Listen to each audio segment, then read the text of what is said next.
Got 12 up here, 6, 9, and 3. So get a feeling. Feels like 8 there. And we hit. Hey golfers, and welcome back to my channel. In today's video, we're going to talk about something which I would call low-hanging fruit. Something that is really easy to do to pick up a lot of shots on the golf course, lower the score that is, and get the golf ball much closer to the flag from 100 yards and in. It's a massive area of the game. We're going to talk today. We have 4 wedges thereabouts. Some of you might have 3. Some of you might even have 5. We're going to talk about how to gauge how far each one of those goes with varying length backswings.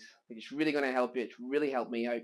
So before we get to starting how we're going to do this, if you haven't done so already, please don't forget to hit the like button, hit the subscribe button, as it really helps this channel grow and reach a wider audience so we can help more people. Alright guys, let's get started.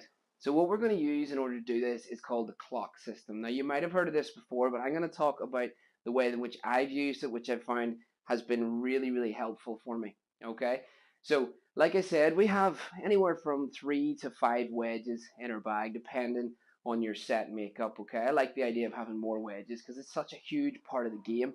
Being able to stick it close from 100 yards in is definitely what separates the world's best from the beginner golfer. Having that control, they know that if they're going to hit a shot 77 yards, for example, that they have a pretty good chance. That's where they're going to pitch it, because they've used the likes of TrackMan, clock system, or some of them might use feel, but they will know they have a particular swing to do that job. So that's what we're going to discuss today. We're going to use TrackMan to help us. So what we got to think about, a clock system. Okay, now imagine you're looking at me. I'm a clock face. All right, quite a big one. All right, so we got 12 up here, 6, 9, and 3. I know it's kind of backwards, but in our head that's what we're going to use. This left arm on the clock face, and we're going to stop it in different positions, finish our swing. I think that's something that people get wrong quite a bit. They think it's 9 o'clock, let's say left arm parallel on our clock face. That would be 9, that we stop at 9 on the way through. But all of these, we want to make a nice full finish, whether it's 8, 9, or 10, a nice full finish on every single one of them. That helps us keep the rhythm and the tempo the same. Okay, so let's discuss what 8, 9, and 10, and then obviously there'll be a full one in there. So you think about that. You've got 4 different length backswings. Say you got 3 wedges. There's 12 yardages. There might be some overlapping. Just testing my maths. There'll be some overlapping in that, but then they're going to be different shots. Let's say, for example, your 9 o'clock 56 goes 80 yards, but your 8 o'clock 52 goes 80 yards. Well, they're different trajectories. So you've now got a shot for a front pin. You might take the more lofted one and then send it in higher at 80. Or you might take a back pin and you get your 52. You do the 8 o'clock and you flight it in a little bit lower. Okay? So what I'm going to do is I'm going to run through this. We're going to use TrackMan. Important to point out that we are looking at carry number. Total is irrelevant. That's up to you to figure out. Greens are soft. 84 is probably going to be 84 total. If the greens are hard, that could be 100. So you have to think about where do you want to land it. Okay, and if you're lucky enough to get some backspin, the pin could be 75. You need to land at 84. We'll do that in other videos, get some backspin. Okay, so we're going to test it out, see if I can get some consistency. The important thing, we're going to go, so this is 8 with the lead arm, 9, 10. And sometimes I like to throw in a full one. I would just say it goes another 5 yards further than my 10. Really hit it hard if I need to. It's very rare I have to do it. Okay, so 8 o'clock, important thing. I remember first time I was taught this, I spent ages trying to get my arm to 8 o'clock and thinking, that's not 8 o'clock. I'd video it and look and go, that's not 8, it's up here somewhere. That's fine. It's important what it feels like. Okay, so don't be looking at your swing on camera, being hard on yourself if 8 o'clock actually your arm gets to 9. It's just where you feel that it is stopping, okay, because it's a feeling thing. And what you're going to do is, well, I'll stop talking and we'll try an 8 o'clock 56 full finish. So get a feeling. Feels like 8 there. And we hit 70, okay? Now, I appreciate that you may not have the TrackMan to be able to do this, but you can go to your practice area, okay? Make this length of swing and try and land it in the same spot each time. Go up, get your balls, see where the pitch, hopefully there's pitch marks or something, then get your laser and shoot back to your bag, or old-fashioned way, pace it out, even use a yard wheel. Used to use that before lasers and things. Show my age. Okay, so let's see now, can we repeat that? So we've done 1, 8 o'clock, get the feeling, full finish, 66. Okay, so a bit shorter. 4 is 3, 12 feet short. It's not the end of the world, provided there's not a bunker short.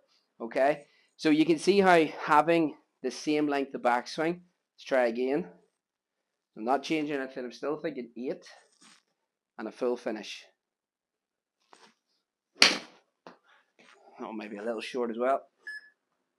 66.6. So maybe that is my yardage, and the 70 was a little strong. Try it one more time. 8.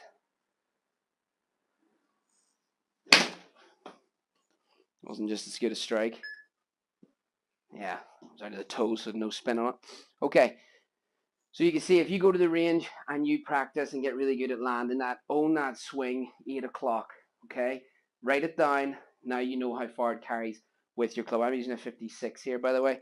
So let's try 9 o'clock. So we're feeling now left arm parallel, full swing, or full follow through. That way. 84, cool. See if we can try that again. Get some consistency. That 80-yard one, I don't know. Spin must have been funny. Caught it way out on the toe. 9 o'clock. Full finish. Again, that wasn't a great strike. If you're anything like me and you like to wear a good quality leather glove when you're playing golf, but don't fancy the high price tag, well, go and check out my channel sponsors page, gxgolfgloves.com. Really good quality glove at a fraction of the cost. Use code David at checkout and you'll save yourself a nice little bit of cash as well.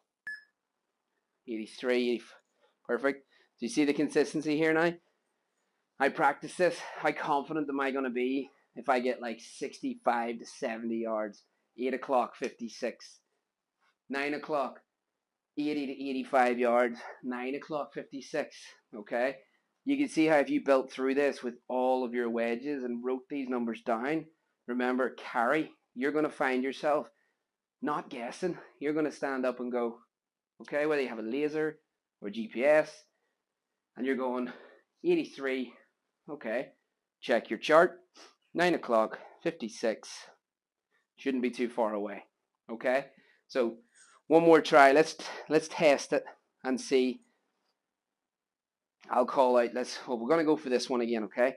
No, we'll go back to 8. Okay, so that was 70 yards. I have a 70-yard shot. Really under pressure. 8 o'clock, 56. Ooh, that's a bit thin. Okay, perfect. So you can see how this really works, okay? Now it's important you remember the clock face and the feeling that you're getting, not exactly what it looks like on camera. Before someone comments, your 8 o'clock swing, your arm doesn't stop at 8, all right? I've already mentioned that. So get really good at it, write it down, start peppering those pins and start making some more birdies and save some pars potentially when that driver doesn't behave. All right, guys. Thank you so much for watching. If you enjoyed this video, please don't forget to hit the like button, hit the subscribe button, and I'll see you guys in the next one.